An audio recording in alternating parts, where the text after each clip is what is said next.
Halo teman semua, tentu kalian pernah melihat berbagai macam jenis makhluk hidup, baik itu tumbuhan maupun hewan yang ada di sekitar tempat tinggal kalian. Misalnya di sekolah ataupun di rumah kalian. Nah, semua makhluk hidup tersebut merupakan contoh dari keanekaragaman hayati. Sekarang coba kalian perhatikan tipe rambut, bentuk wajah, dan warna kulit teman sekelas kalian. Apakah ada yang sama persis? Pasti terdapat perbedaan. Perbedaan tersebut merupakan contoh keanekaragaman hayati pada manusia. Selain itu, keanekaragaman hayati juga terjadi pada makhluk hidup lainnya, seperti pada hewan, tumbuhan, dan mikroorganisme lainnya. Apa itu keanekaragaman hayati?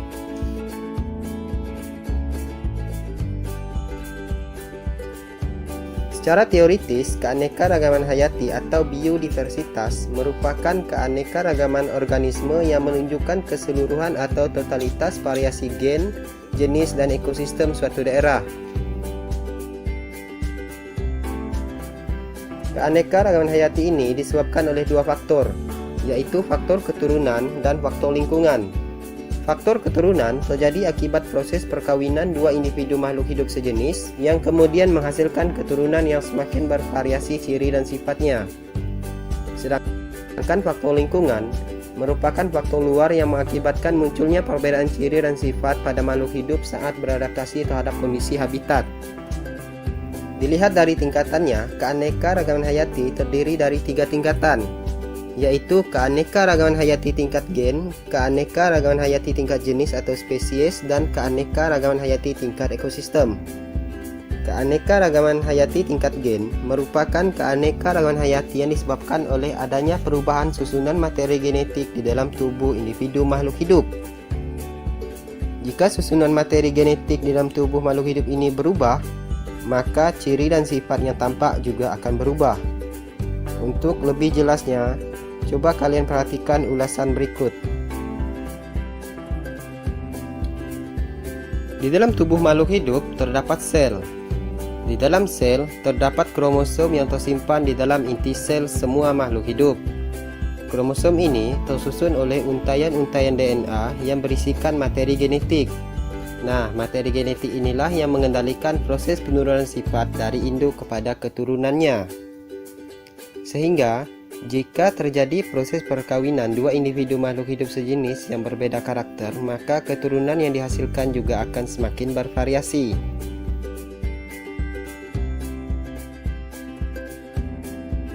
Semakin banyak variasi ciri dan sifat makhluk hidup sejenis, maka keanekaragaman hayati tingkat gen juga akan semakin meningkat. Dengan adanya variasi inilah yang kemudian memunculkan adanya varietas-varietas makhluk hidup yang sering kita kenal dalam kehidupan sehari-hari. Contoh dari keanekaragaman gen ini dapat kalian lihat pada variasi warna bulu kucing. Ada yang berwarna hitam, putih, oranye, coklat maupun kombinasinya. Variasi warna sisik ikan koi, ada yang berwarna merah, hitam, coklat, putih, kuning, biru, dan kombinasinya.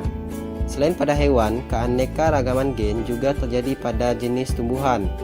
Misalnya variasi warna bunga mawar, ada yang berwarna merah, putih, dan kuning. Variasi warna biji jagung, ada yang berwarna kuning, merah, dan putih. Variasi bentuk, ukuran, dan warna kantong tumbuhan Nepenthes biculata, seperti berwarna merah, hijau, kuning, coklat, oranye, dan kombinasinya. Dan masih banyak contoh keanekaragaman gen pada tumbuhan lainnya. Keanekaragaman hayati yang kedua yaitu keanekaragaman hayati tingkat jenis atau spesies. Keanekaragaman hayati tingkat jenis berbeda dengan keanekaragaman hayati tingkat gen. Keanekaragaman hayati tingkat jenis ini memiliki perbedaan ciri dan sifat antar jenis makhluk hidup, baik perbedaan morfologi, anatomi, dan fisiologisnya. Berdasarkan hasil klasifikasi dan identifikasi beberapa ahli taksonomi dan ahli biologi lainnya di dunia, telah ditemukan sekitar 325.000 spesies tumbuhan, 1.600.000 spesies hewan, dan 160.000 mikroorganisme. Cara yang paling mudah dalam membedakan keanekaragaman hayati tingkat jenis ini dapat dilakukan dengan mengamati perbedaan dan persamaan ciri morfologi, anatomi, dan fisiologi antar jenis makhluk hidup, baik itu dalam satu genus maupun satu famili yang sama, akan tetapi memiliki nama ilmiah yang berbeda. Contohnya, pada famili Araceae terdapat beberapa jenis tumbuhan, di antaranya kelapa atau Cucos nucifera, kelapa sawit atau Elais guinensis, aren atau Arenga pinnata, dan pinang atau Areca catechu. Sedangkan contoh tumbuhan dalam satu genus yang sama, misalnya genus Nepenthes atau kantong semar, yang terdiri atas beberapa jenis, yaitu Nepenthes albomarginata, Nepenthes ampullaria, Nepenthes bicarata, Nepenthes gracilis, Nepenthes mirabilis, Nepenthes rafflesiana, Nepenthes ecchatlei, dan Nepenthes exorciana. Kemudian, contoh keanekaragaman jenis pada hewan juga dapat dilihat dalam satu famili ataupun genus yang sama. Misalnya pada famili Felidae terdapat beberapa jenis hewan seperti singa atau Panthera leo, harimau atau Panthera tigris, dan citah atau Acinonyx jubatus. Sedangkan contoh hewan dalam satu genus yang sama, misalnya genus Channa, terdiri atas beberapa jenis ikan seperti ikan gabus atau Channa striata, ikan toman atau Channa micropeltes, dan ikan serandang atau Channa pleurothalmus. Dan masih banyak contoh keanekaragaman jenis, baik itu dalam satu famili ataupun satu genus lainnya. Tingkatan keanekaragaman hayati yang terakhir adalah keanekaragaman ekosistem. Secara teoritis, ekosistem merupakan hubungan timbal balik antara komponen biotik dengan komponen abiotik pada suatu daerah. Ada dua bentuk interaksi dalam ekosistem. Pertama, interaksi antar komponen biotik atau antar makhluk hidup, yang meliputi hubungan timbal balik antar makhluk hidup sejenis ataupun antar makhluk hidup berbeda jenis yang kemudian membentuk suatu komunitas.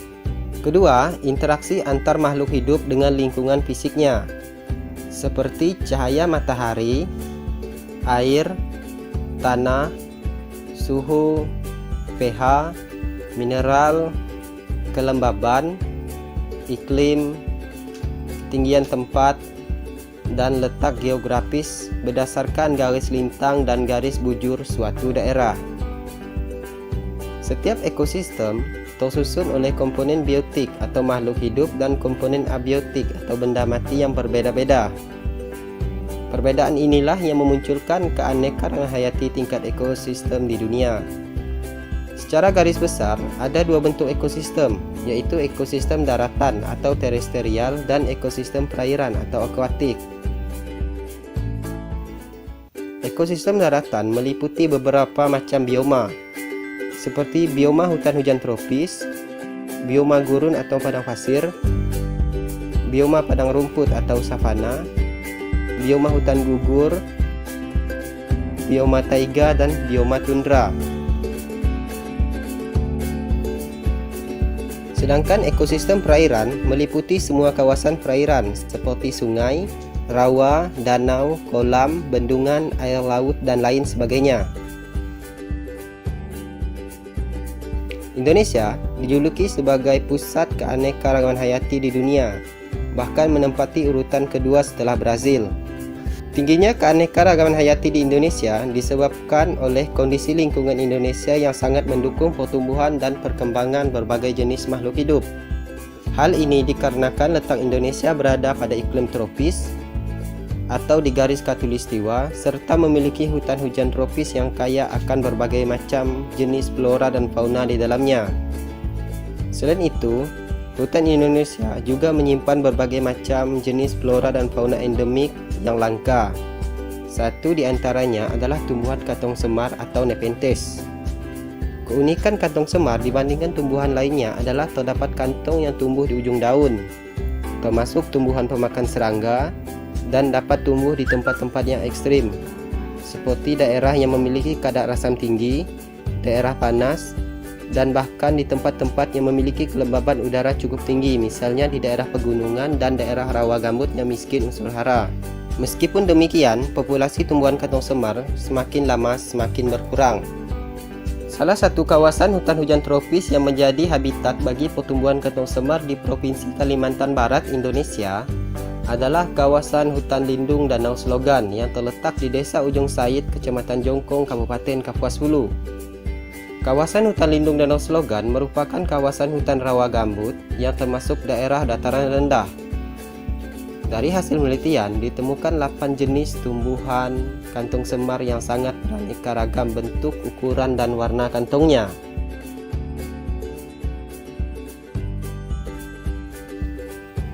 Kedelapan jenis kantong semar tersebut adalah Nepenthes albomarginata, Nepenthes ampullaria, Nepenthes bicalcarata,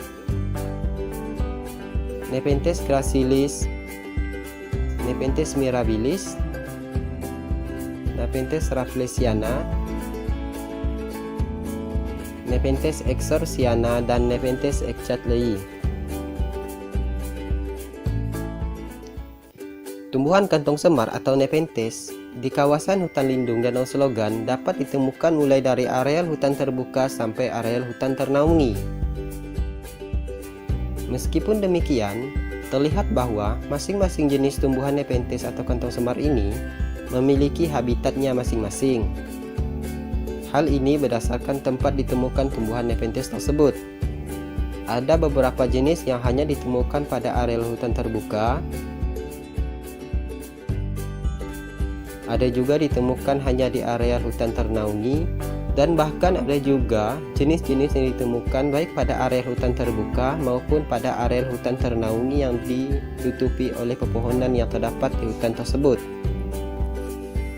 Hal ini terjadi karena adanya pengaruh kondisi lingkungan, yaitu perbedaan intensitas cahaya, suhu, kelembaban, dan faktor lingkungan lainnya. Nah, sekarang kalian sudah mengerti kan apa itu keanekaragaman hayati dan jenis-jenis tumbuhan langka apa saja yang terdapat di daerah kita, Kalimantan Barat ini. Oleh karena itu, mengingat pentingnya keanekaragaman hayati bagi kehidupan, maka keanekaragaman hayati perlu dipelajari dan dilestarikan. Sekian pembahasan singkat keanekaragaman hayati kita kali ini. Silakan kalian perhatikan pembahasan materi dan contoh-contoh makhluk hidup lainnya pada setiap halaman multimedia interaktif Lektora Inspire. Semoga bermanfaat dan selamat belajar.